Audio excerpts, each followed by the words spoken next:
Here is the Georgia Guidstones in Elberton, Georgia, which they are pretty significant. They're large. They got all kind of writing on them. This is my first trip to here. They are surrounded in a big field with some kind of, I don't know, people say holly bushes. There's a fence around it.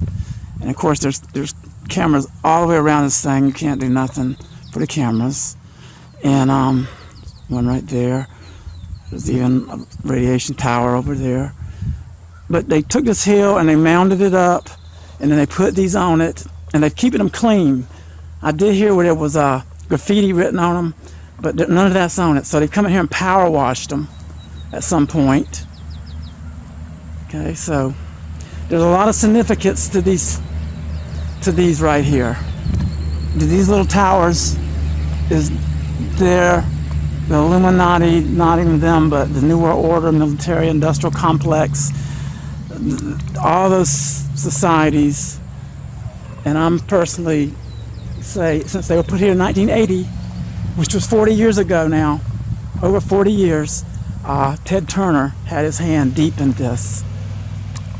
The acronym is some RC Christian or something like that.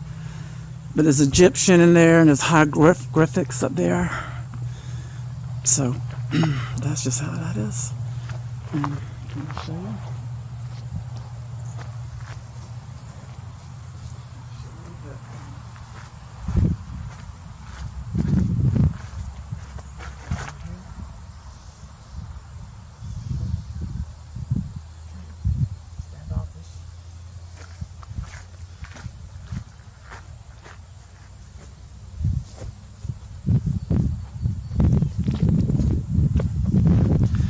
There's your Georgia Guidstones.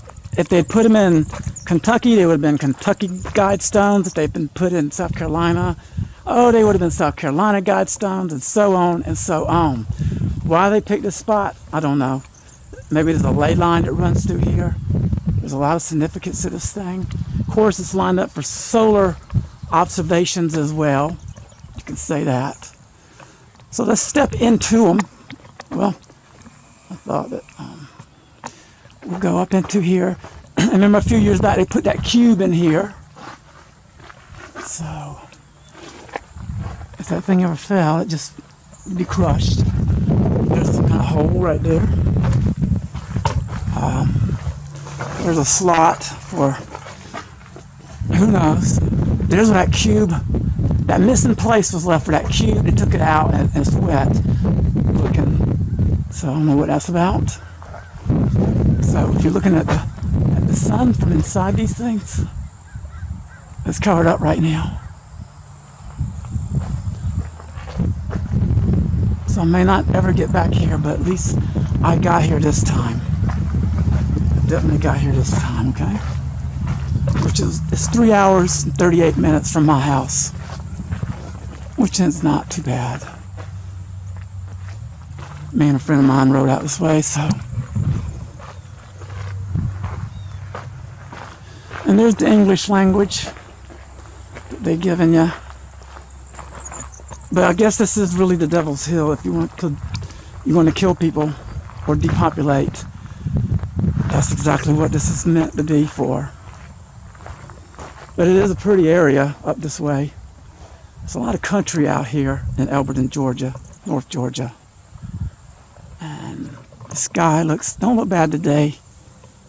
It goes off that way. It goes off that way.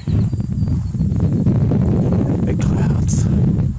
Of course, they got their cameras over there. There's a big soybean field out there.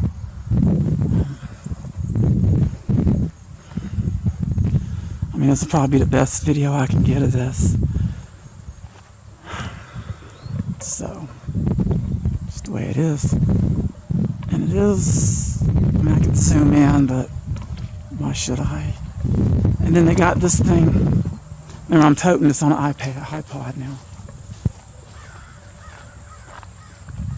Okay, I'll probably put up 2 videos on this thing, maybe 3, since it was such an event. I don't see no chemtrailers here, but you know they do. Is that sun? I can't tell. I don't like putting my P900 in it unprotected, but can't. I don't know how long this video is. I'm just doing a few. Okay. Over and out.